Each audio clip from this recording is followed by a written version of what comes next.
Subscribe now and press the bell icon. Never miss an update. कल Malad Malauni AC मस्जिद के पास में गैस सिलेंडर ब्लास्ट होने से बड़ा हादसा हुआ, जिसमें 7 लोग गंभीर रूप से घायल हुए। घायलों को नज़दीकी हॉस्पिटल में एडमिट किया गया। सूत्रों से पता चला आधार हॉस्पिटल में घायलों से ज़्यादा पैसों की मांग की गई थी।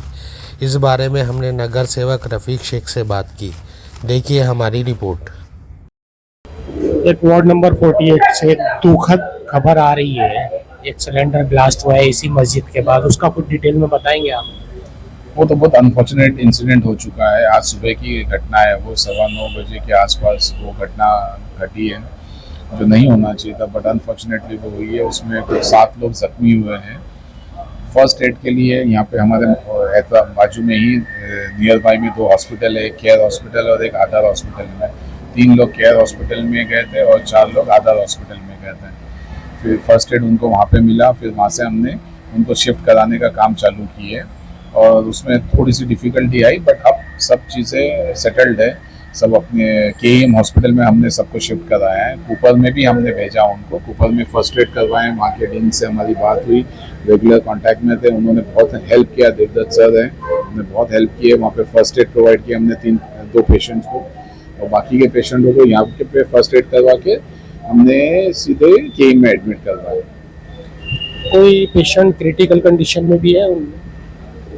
ऐसा तो नहीं, बट बर्न ज़्यादा है, 56 to 60% का बर्न है। बस मेडिकल ट्रीटमेंट चालू है। अभी मैं जायज़ा लूँगा अभी एक्चुअल कंडीशन क्या है।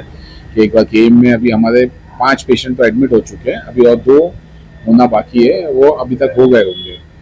क्योंकि एक यहाँ से 2 पेशेंट एक्चुअली आधार हॉस्पिटल है, उसमें 4 पेशेंट एडमिट थे। 2 को तो उन्होंने छोड़ दिए थे, 2 को छोड़ नहीं देते, वो कुछ उनका बिलिंग का इशू था। अब मैं एक अपील करना चाहूँगा ये ऐसी हॉस्पिटलों से कि भाई ऐसी जो डिज़ास्टर कंडीशन होती है तो उसमें आप प्लीज़ ये सब पे देखो मत। जो फर्स्ट एड है वो प्रोवाइड करके, जो बेस्ट ऑप्शन होता है आपके पास उसमें प्रोवाइड करिए। क्योंकि ऐसा हो गया कि पूरे घर के लोग ही जल गए उसके अंदर, या कोई इशू हो गया, फायर इंसिडेंट हो जाता है, तो उनके पास पैसे कहाँ से आएंगे?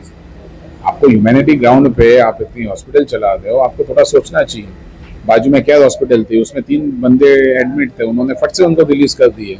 यहाँ पे 2 बंदों को छोड़ ही नहीं देते। फिर हमारे कार्यकर्ता, हमारे लोग गए वहाँ पे, उनको बात की है, उनको समझाया। तो ये इतना समझाने की जरूरत नहीं पड़ना चाहिए, ये सब उनको ध्यान देना चाहिए। ये मेरी अपील है जितने भी एतराफ में हॉस्पिटल है, खास करके आधार हॉस्पिटल से, कि भाई ऐसा नेक्स्ट टाइम नहीं होना चाहिए। ये अच्छी बात नहीं है। ऐसे टाइम पे ह्यूमैनिटी पहला कंडीशन होना चाहिए आपका। ये सब तो बाद में चलते ही रहेंगे ना।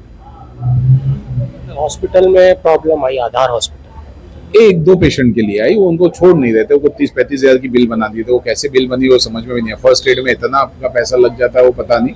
उसके लिए मैं अभी इन डिटेल लूँगा, क्योंकि मैं वहाँ पहुँच नहीं पाया था। मेरा काम था कि यहाँ पे रहना और उनको कुपर और KEM में कैसे मैं पहुँचा और उनको वहाँ पे रिलीफ कैसे दूँ, वो मेरा काम था। और हम दुआ करेंगे वो पेशेंट के लिए भी जो इस हादसे में घायल हुए हैं, कि ऊपर वाला उनको जल्द से जल्द शिफा दे। Thank you so much.